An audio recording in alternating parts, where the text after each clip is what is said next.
Meron akong hawak na martilyo rito, sinasabi ko sa'yo. Mr. Chair. Huwag kang tatawa-tawa kasi hindi nakakatawa ito, ha? Mr. Chairman. Dito lang nagsisinungaling ka na eh. Mr. Chairman, if I may. Yes, Mr. Mukhang nahihirapan kasi si Mr. Quirante mag-explain.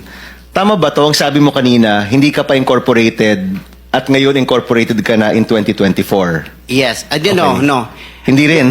Yung incorporated, hindi, yung on process pa yun, hindi pa namin na ano yun, na-approve. So lahat ng project na ginawa mo, sole proprietor. Yes, Your Honor. So nakapag-project ka na. Yes, Your Ano Honor. yung sinasabi mong hindi ka pa nagsisimula or hindi mo pa nagagawa? Yung incorporated, kasi hindi pa na-approve yung ano namin, hindi pa naman practice, hindi pa na-transfer from sole proprietorship into... So kaklaruhin ko lang, marami ka ng project at tama na isa ka sa top 15, correct, Mr. Quirante? Yes, Your Honor. Pero hindi ka pa incorporated. Hindi pa. Yun yung sole pa rin. sinasabi mong hindi ka pa incorporated. Yes, Your Honor. Yun yung binabanggit niya kanina, Mr. Chairman. Malabo pa rin eh. Mr. Secretary, tumatanggap ka ng isang sole proprietorship na mag-undertake ng flood control? Well, Mr. Chair, actually, he has the pickup licensing. His Paano siya license- nagkaroon ng pick-up license as a contractor? He has the a pickup license. Paano ka nakakuha ng pick-up license, Wala pa Mr. nung, Quirante? Sole wala. proprietorship ka lang? Yes, Mr. Chair. Kailan mo nakuha yan? 2003. Hanggang nag-upgrade tayo sa 2007, naging B tayo. Hanggang 2011, naging A tayo. Yung 2017, naging triple A tayo. Ano yung net financial contracting capacity mo as a sole proprietorship? 40 billion, Mr. Chair. 40 billion? Yes, Mr. Chair. Yung financial statement mo, padala mo sa amin.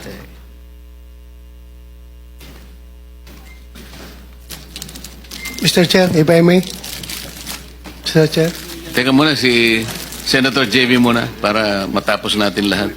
quick lang, para sa kanya. Kanino? Kirante.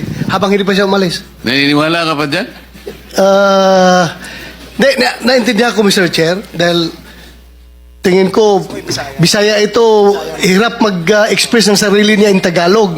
Kaya, I would rather advise him na uminom ka ng tubig, mag-inhale ka, relax ka, at ang pagsalita mo, huwag mo masyadong bilisin. Naintindihan kita para tayo Bisaya. May difficulty in expressing yourself ka. Hindi ko kinakampihan, Mr. Chair, ha? Ang sinasabi niya, meron siyang 40 billion pesos. 40 billion. NFCC. 40 billion ang sinasabi niya. NFCC, Mr. Chair. Kaya nga, 40 billion pesos. Yes, Mr. Chair. Oh. Naniniwala ka, Mr. Senator? Ano yung NFTC, Mr. Chair? Hindi ko... Net financial contracting capacity. Totoo, tinoon na, bay. Ha? Yeah. May 40 billion ka. Yes. Nakadeposito sa bangko na. Ano sa mga? Ay, Paano? hindi. Yung NFCC kinuha sa... Ano yan? Yen o pesos? Asset yan. Kasi yung NFCC, kinocompute ng times 15 yon, Mr. Chair. Halimbawa, may 1 billion ka sa bangko. Pwede ka sa 15 billion. So, halimbawa, may pera ka sa bangko na 2 billion, ibig sabihin, pwede ka sa 30 billion. Yan ang computation. Kaya tayo yung pera natin, kasama na yung mga assets, more than 2 billion. Kaya, i-multiply natin ng 15, abot ng 40 billion.